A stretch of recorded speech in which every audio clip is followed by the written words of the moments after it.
どうなってんだ。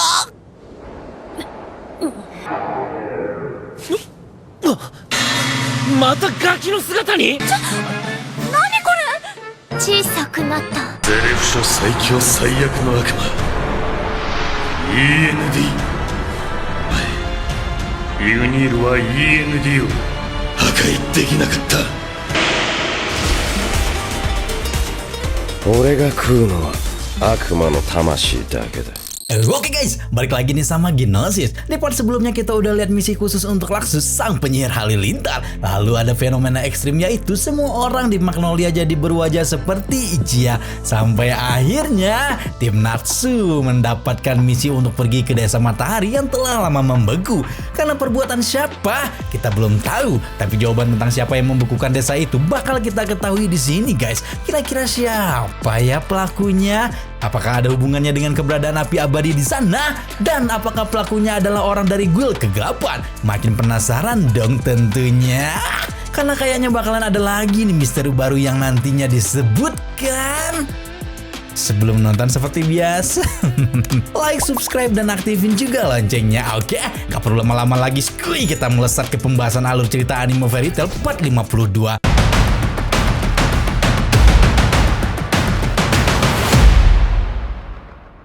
Seperti yang sudah kita ketahui di part sebelumnya, setelah sampai di api abadi, tubuh Erza sekarang malah tiba-tiba menyusut jadi tubuh bocil. Entah apa sebabnya. Lebih sialnya lagi, di saat dirinya ingin turun ke pemukiman warga untuk mencari tahu sumber masalahnya, Erza malah terpleset dan jatuh bergelindingan. Erza seketika tersadar bahwa kini kemampuan refleksnya berkurang sangat jauh. Melihat tubuhnya yang menyusut, Erza seketika khawatir akan jadi bahan ledekan Natsu dan Grey dibanding-bandingkan dengan Wendy dan Jalal yang nantinya akan berpaling darinya.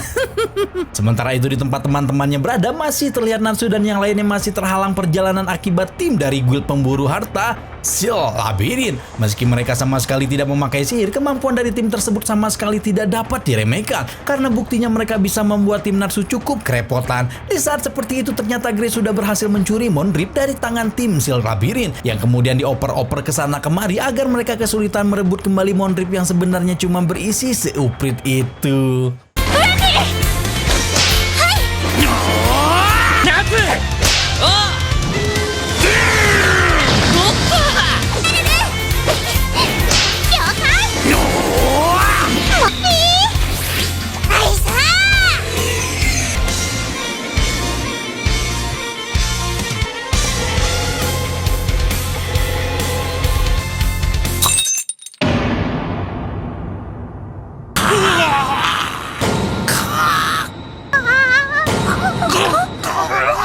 Mondrip yang pecah itu langsung melelehkan es yang membekukan tanah. Tapi karena Mondrip yang dibawa sangat sedikit, tentu saja hanya melelehkan arena yang terkena cairan tersebut. Tim Natsu tampaknya tidak terkejut, sementara tim Sil Labirin jadi sangat syok karena mengira mereka bisa melelehkan banyak area hanya dengan satu tetes Mondrip.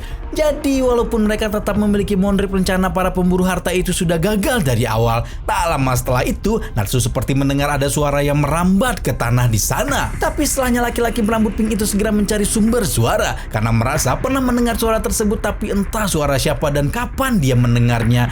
Natsu yang sudah terlebih dahulu berlari sampai ke suatu tempat dan terpisah dari teman-temannya yang ketinggalan di belakang. Di sana Natsu bertemu dengan seseorang yang berwajah cukup aneh dan Natsu kira adalah salah satu kawanan pemburu harta juga. Tapi mendadak tubuh Natsu dibuat jadi kecil oleh orang tersebut seraya dia berkata dia akan menghabisi Natsu saat itu juga. Ternyata orang itu bernama Dorit yang berasal dari guild kegelapan bernama Sakyubusai, sambil menjelaskan bahwa sihir bukan sekedar mengecilkan tubuh tapi juga membuat lawannya jadi cupu. Dorit menyerang ke arah Natsu.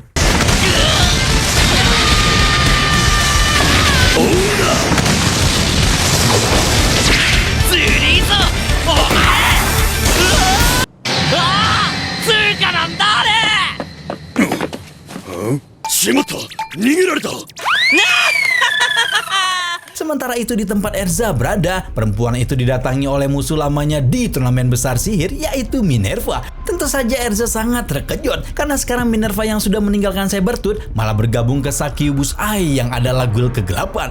Minerva yang sangat senang Erza terkena sihir milik Dorit menyatakan bahwa kali ini dia akan mengalahkan Erza selagi Erza menjadi kecil dan cupu. Dan di tempat Wendy dan Lucy yang rupanya juga terpisah dari Natsu dan Grey, mereka diikuti oleh para pemburu harta dari Sealed Labyrinth yang sekarang ingin mencuri kunci-kunci zodiak milik Lucy. Para pemburu harta itu juga dengan seenaknya menyabar senjata mereka ke arah para raksasa yang membeku walau sangat tahu mereka masih hidup. Hal itu tentu membuat Lucy bahkan Wendy jadi sangat marah dan akhirnya mereka dengan serius menghadapi para pemburu harta di hadapannya.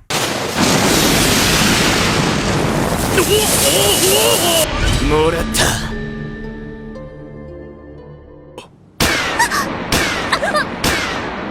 こっちは3人、そっちは女2人。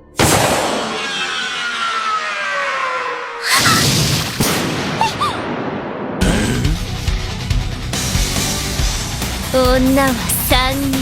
クレアさん、なんでこんなとこに？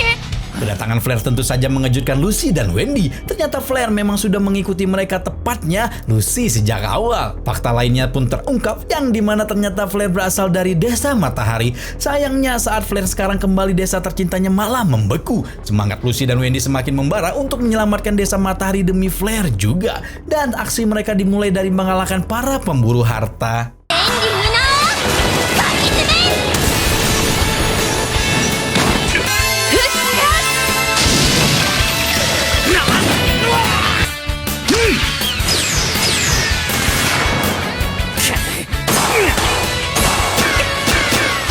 Antara バカじゃないの？私でよければいくらでも振りますが、天竜の翼撃！旅しぐ千鳥！見つけた。間に合った！ルシーキック！バルゴキック！うわー！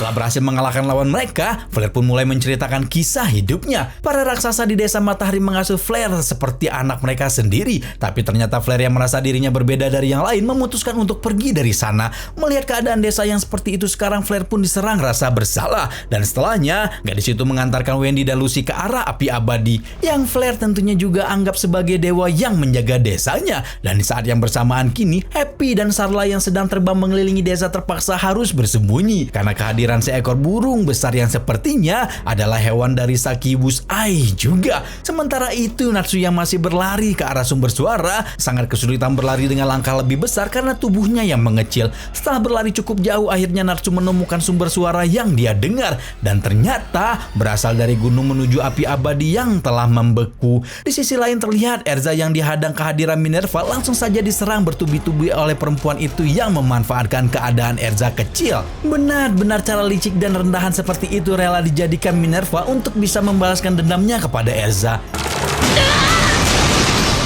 Mama.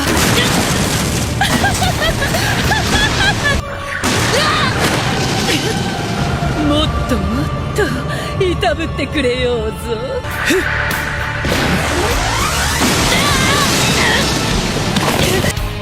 これまでだ、ティタニア。 Kita beranjak ke Grey yang terpisah dari teman-temannya dan berjalan sendiri ke suatu sisi desa Matahari. Dia bertemu dengan Dorit yang rupanya sedang mencari Natsu. Sial untuk Grey yang juga terkena sihir milik Dorit dan kini juga menciut jadi bocil. Saat melihat sosoknya menjadi kecil, Grey terkenang lagi ingatan buruk ketika Deliora menyerang kampung halamannya, serta Ul yang mengorbankan dirinya. Hal itu menguasai diri Grey sampai Grey berteriak karena panik seraya ditangkap oleh Dorit. Saat seperti itu Grey mendengar suara Ultir yang mengingatkan Grey bahwa Deliora sudah tidak ada dan menyuruhnya untuk tenang agar bisa menyelamatkan teman-temannya. Grey pun akhirnya tenang dan bersiap menghadapi Dorit.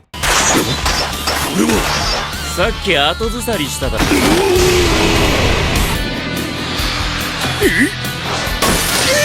もうバレてんぞ。この村を凍らせたのはお前じゃねえ。人は雑魚のくせして生きがりやがって。 Dorit yang terkena roastingan Grey jadi tidak stabil keadaannya dan berakibat kepada tubuh Grey yang jadi kembali dewasa. Hal ini juga terjadi kepada Erza yang tengah di pojokan Minerva dan kemudian menyerang balik serta Natsu yang juga mendadak jadi normal lagi. Dan ketika keadaan Dorit yang jadi marah karena merasa diremehkan, Dorit pun berubah menjadi sosok yang tidak pernah disangka Grey akan dihadapinya lagi. Karena Dorit sebenarnya juga adalah iblis yang tercipta dari buku Zeref sama seperti Lullaby dan Deliora. 悪魔ミラちゃんのサタンソウルみてえな魔法か。この感じはゼレフ書の悪魔。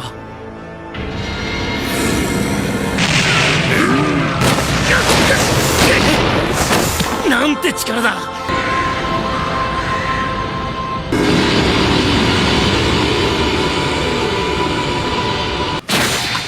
どうなってんだ。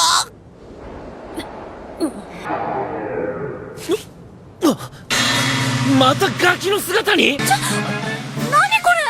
れ。小さくなった。ウラワまで。暴走。Grey kembali berhasil dipojokkan oleh Dorit. Hampir saja Grey akan terkena serangan lagi. Di saat mendadak, dia tersadar Dorit sempat merasa kesakitan ketika menghantam es yang membeku desa matahari. Karena Grey tidak dapat melelehkan atau menghancurkan es itu, Grey pun memakai cara dengan menyerap kekuatan es tersebut dan menyalurkan kekuatan sihir esnya sendiri.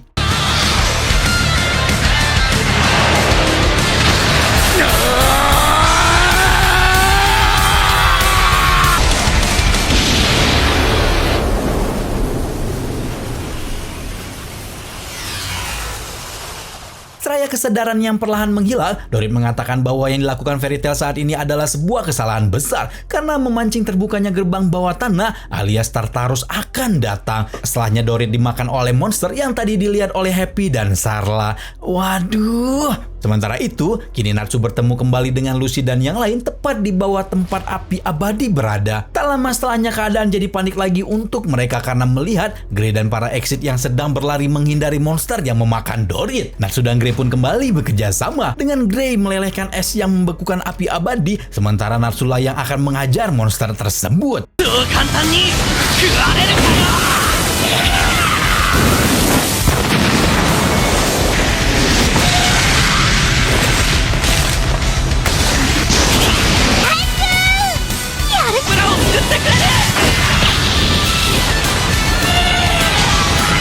アイスメイクだ。この村の氷を俺の形に作り、みんな離れてろ。今超音する。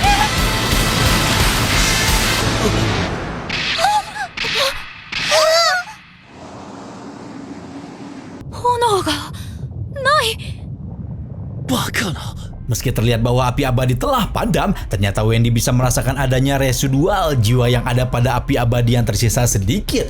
Wendy dan yang lainnya segera menyemangati Natsu untuk mengalahkan monster yang sedang dia lawan. Karena entah mengapa, Wendy yakin api milik Natsu bisa menguatkan kembali api abadi seperti semula.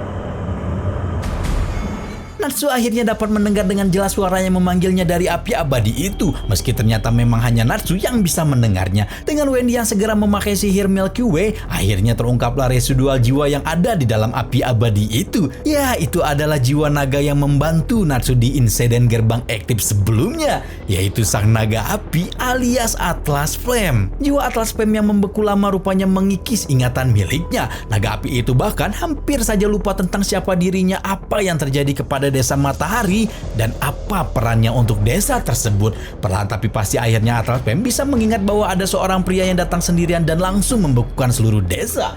Pria itu memakai kekuatan sihir yang bernama Devil Slayer atau kekuatan sihir untuk bisa membunuh para iblis. Hal itu jadi masuk akal karena Grey berhasil mengalahkan Dorit berkas es tersebut. Dengan sisa-sisa kekuatan miliknya, Atlas Flame pun memakai kekuatannya untuk mencairkan seluruh es yang membekukan desa matahari. Dan di detik-detik terakhir kekuatannya sebelum jiwanya benar-benar menghilang, Atlas Flame memberitahukan sesuatu kepada Natsu mengenai Ignil yang pada 400 tahun lalu gagal membunuh iblis terkuat ciptaan Zeref, yaitu ゼレフ書最強最悪の悪魔 END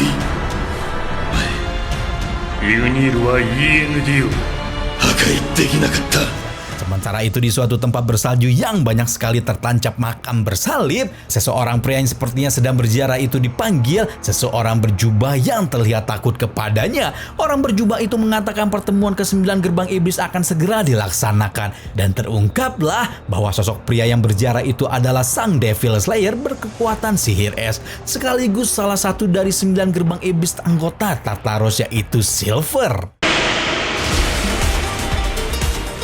俺が食うのは悪魔の魂だけだ。 Keesokan paginya tim Natsu merayakan pesta kebebasan desa matahari bersama para raksasa penghuni desa itu. Semuanya bersuka cita setelah kemalangan dalam waktu yang cukup lama. Terlihat juga Flare yang tampak enggan bergabung dengan para raksasa karena mengira mereka marah kepadanya. Tapi di luar dugaan, para raksasa menyambut kepulangan Flare dengan senyum senang dan seketika membuat Flare menangis terharu. Singkat cerita, esok pagi pun tiba. Tim Natsu pun segera kembali ke rumah Weret untuk melaporkan keberhasilan misi mereka. Sesampainya di sana, Weret bercanda dengan mereka dengan mengatakan tim Natsu akan dibayar memakai kentang, bukan uang. Malam harinya tim Natsu pergi ke pemandian air panas rahasia yang diberitahu oleh Weret, dan setelahnya duduk santai di halaman rumah sambil makan dan minum. Di sana akhirnya Weret mengungkapkan identitas aslinya sebagai salah satu dari 4 pendiri Fairy Tail kepada Natsu dan kawan-kawan. Sontak saja mereka semua terkejut. Setelah tahu bahwa Weret sudah hidup selama 105 tahun, Natsu langsung menanyakan perihal END yang disebutkan Atlas Flame serta mengenai Tartaros. Weret tidak memiliki informasi apapun mengenai END, tapi Weret seperti banyak tahu tentang Tartaros yang dikenal sebagai guild kegelapan menyeramkan. あの集会は悪魔崇拝だと。奴らは正体が一切わからぬ不気味なギルド。しかしてその悪魔が END。 やはり繋がるのか。 Sementara itu di tempat lain, tepatnya di markas Succubus Eye, terlihat Minerva yang sangat syok melihat keadaan guildnya yang sudah porak-poranda, serta banyak sekali orang-orang yang berubah menjadi kertas berbentuk siluet manusia. Keterkejutannya belum selesai sampai di sana, karena tak lama setelah itu seseorang yang merupakan salah satu dari 9 gerbang iblis Tartaros bernama Kyoka datang ke sana. Ternyata seluruh orang yang berubah jadi kertas itu adalah ulah Kyoka yang menguji kekuatannya kepada semua orang di sana. Dan tak lama setelahnya Kyoka juga mengarahkan kekuatan sihir yang masih misterius itu kepada Minerva. Entah untuk tujuan apa, yang jelas Kyoka hanya mengatakan dia menguji seberapa jauh Minerva bisa menahan kekuatannya. Seraya terdengar suara Minerva yang berteriak agar Kyoka menghentikan aksinya, dan alur cerita anime Fairy Tail Part 52 ini pun mentartaroskan. Waduh, udah masuk ke Tartaros nih sepertinya guys, karena di Tartaros ini baku hantamnya udah makin geblek aja nih. Dan tentunya mulai dari part 53 kita udah akan melihat nih sepak terjang Tartaros nanti sebagai guild kegelapan yang terkuat dan sangat misterius. Siapakah selain Kyoka dan Silver yang menjadi 9 gerbang iblis Tartaros? Buat yang belum, langsung aja like, subscribe, dan aktifin juga loncengnya. Oke. Rama seperti biasa di sini pamit. Bye bye.